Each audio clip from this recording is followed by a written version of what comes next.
Hello, and welcome to Loving Our Fears with Shikhar Rastogi. If you look back on the history of humanity, you will notice that each time the human race has faced a crisis on a mass scale, more often than not, communities have come together to help and support each other through tough times. At these times of crisis, like an earthquake, a tsunami, a hurricane, or even a terrorist attack, being human has taken precedence over a human being's race, religion, skin color, nationality.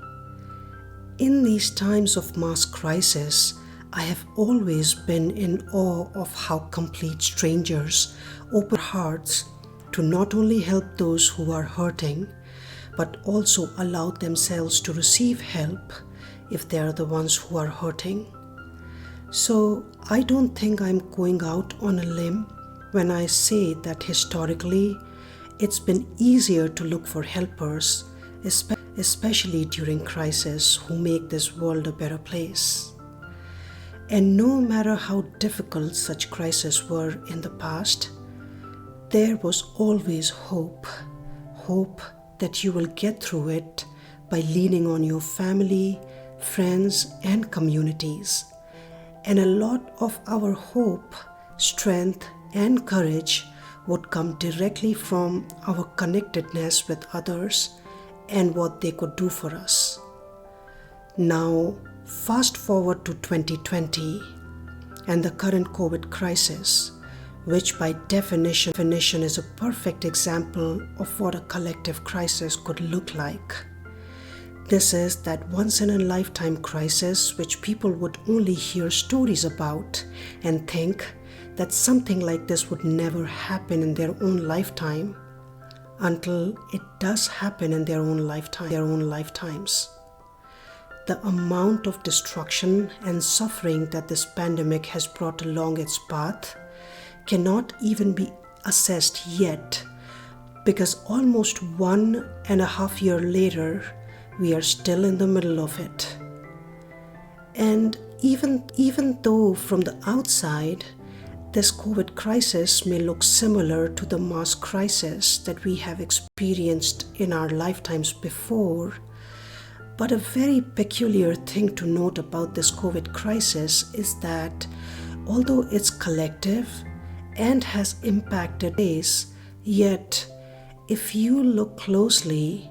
you will begin to realize that it's a very different kind of a crisis. And one of the biggest reasons why this is different is because the spread of this virus from one human to another has forced strangers, families, friends, and communities to stay away from each other instead of coming together to help each other. And because of that fact, human beings have been forced to stay away from other humans, is why humanity is forced to respond to this collective crisis at an individual level, where individual humans are being demanded to make the right choices, and these individual choices end up impacting the collective human race. It feels to me like this is demanding us to stop being selfish and start taking responsibility for our own actions by taking account of how those actions impact strangers, families, friends, and communities. To me, this is an inside-out crisis as opposed to the outside-in that we have experienced in our lifetimes so far. Another perspective to view this COVID crisis is from a spiritual perspective, where everything that happens to you can teach you something, and this teaching or lesson helps you to evolve into a more conscious human being. So, if you look at this COVID crisis from a spiritual perspective, one of the biggest lessons for the human race is to learn how to lean on ourselves, how to rely on ourselves, how to find that strength and courage within ourselves to show up and deal with whatever it is that life is sending our way. In a way, this crisis is demanding that we learn that we are capable regardless of how miserably we may have failed in our lives before. It is showing us the way to connect with our own selves, with our own worth, regardless of how unworthy we think we are or others think we are. It is compelling us to leave and let go of all those situations and relationships that have held us back, regardless of how afraid we are to move on and move forward. It is requiring us to find our beauty and worth through our soul reflecting in our eyes, regardless of how imperfect our bodies are and broken our self-esteems may be. It is encouraging us to figure out our priorities and know what's important to us, regardless of who and what we have given importance to in our lives so far. It's pressing us to stop looking for the helpers in others and find and connect with the lost helper within. It is giving us a chance to view life and living from a different perspective, a perspective of love rather than fear,